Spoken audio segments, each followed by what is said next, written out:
Kasus Ibu Umiati ini, mari kita ambil pelajaran ya. Ternyata dengan memperbaiki akhlak, Allah itu memberikan kesembuhan tanpa operasi. Ibu Umi ini usia 32 tahun. Mari saya bacakan ya ceritanya. Ini kisah nyata. Tahun 2001, saya hamil dan melahirkan anak yang ketiga yang disertai keluhan dada sesak, dada sebelah kiri sakit, sering keluar keringat dingin, sulit tidur, sering buang air kecil, bengkak pada badan saya. Saat anak saya lahir, anak saya meninggal. Saya pikir itu bawaan bayi. Kondisi saya semakin memburuk setelah melahirkan.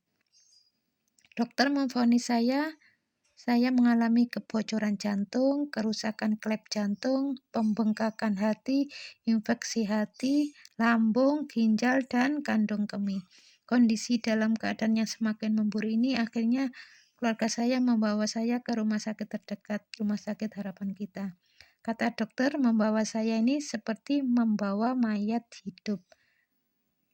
Di sana dokter melakukan tindakan katerisasi. Dokter menyarankan untuk segera operasi karena biaya operasi terlalu mahal, akhirnya nggak jadi operasi. Keluarga saya mencari alternatif lain agar saya tidak dioperasi. Jadi kisah dari Ibu Umi ini ya, setelah memperbaiki akhlak, bertobat mohon ampun pada Allah, Allah itu memberikan kesembuhan. Mari saya bacakan lagi ya kisahnya, saya lanjutkan. Kemudian saya bertobat dan mohon ampun pada Allah, minta maaf pada suami dan anak-anak, dan memperbaiki perilaku saya yang enggak baik dengan melakukan sholat sunat tahajud dan berdoa.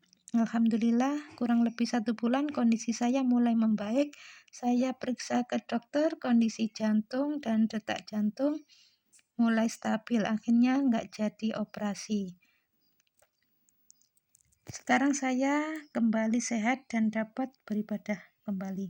Mudah-mudahan pengalaman saya ini dapat bermanfaat bagi saudara-saudara yang lain agar lebih bersujud, bertobat, dan bertakwa. Jadi kisah dari Ibu Umi ini ya tidak diduga ya. Kan yang tadinya tuh mau dioperasi nggak jadi dengan penyakit yang begitu beratnya ya yang diderita oleh Ibu Umi ini, karena penyakitnya tuh bermacam-macam. Setelah mohon ampun pada Allah, dengan tobatnya yang begitu sungguh-sungguh dilakukan ya ternyata bisa memberikan dampak yang luar biasa ya dalam kehidupan ibu ini. Jadi Allah itu sebenarnya sudah ngeset ya istilahnya. Kehidupan manusia itu ada di dalam Al-Quran. Nah selama ini ada orang itu yang masih belum memahami atau memang ya belum mau mengamalkan atau apa, saya kurang tahu ya. Jadi kalau sudah tahu, jadi kondisi yang seperti itu memang harus kembali ke jalan Allah. Jadi Ibu Umi ini setelah memperbaiki akhlak ya tidak marah-marah lagi, gak gampang emosian pada anak, pada suami, jadi lembut, sabar, tidak gampang suudzon. Akhirnya Allah itu memberikan kesembuhan. Ya, bagaimana supaya Allah itu menerima taubat kita? Itu sudah dijelaskan dalam Al-Quran. Illal ladzina tabu wa aslahu wa bayanu fa ulaika atubu alaihim. Kecuali mereka yang bertobat, memperbaiki akhlak, ya yang selama ini sering marah-marah, ya jadi sabar nggak marah-marah, dan memberikan nasihat kebenaran tentang Al-Quran. Kemudian dijawab oleh Allah Ta'ala, fa'ulaika atubu alaihim. Kemudian aku terima taubat mereka.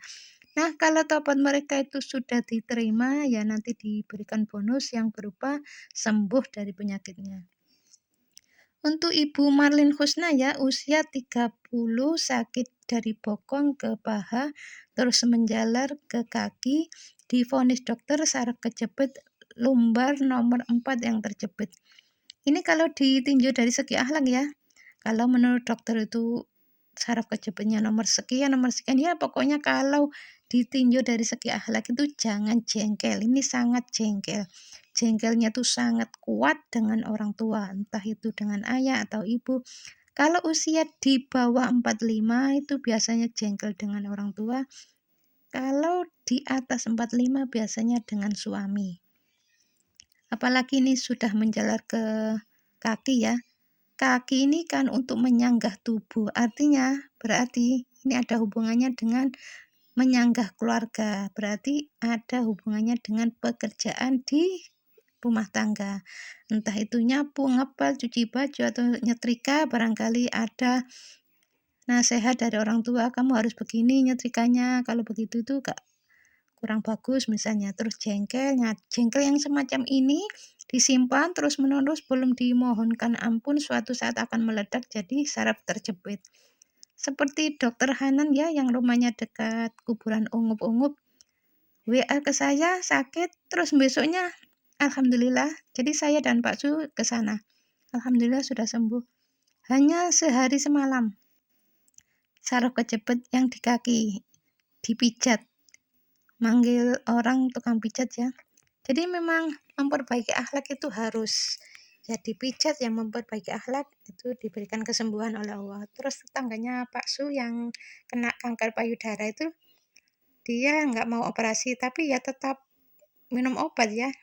Jadi minum obat terus menerus, ditambah lagi memperbaiki akhlak, Allah itu memberikan kesembuhan. Yang di Malang, dia itu pas dengar orang kalau dioperasi itu ternyata meninggal, akhirnya nggak mau operasi. Ternyata ya dioperasi meninggal, nggak dioperasi meninggal.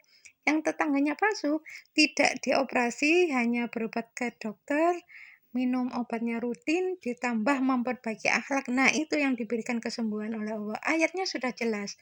Illal ladzina tabu wa aslahu wa bayanu faulaika atubu alaihim.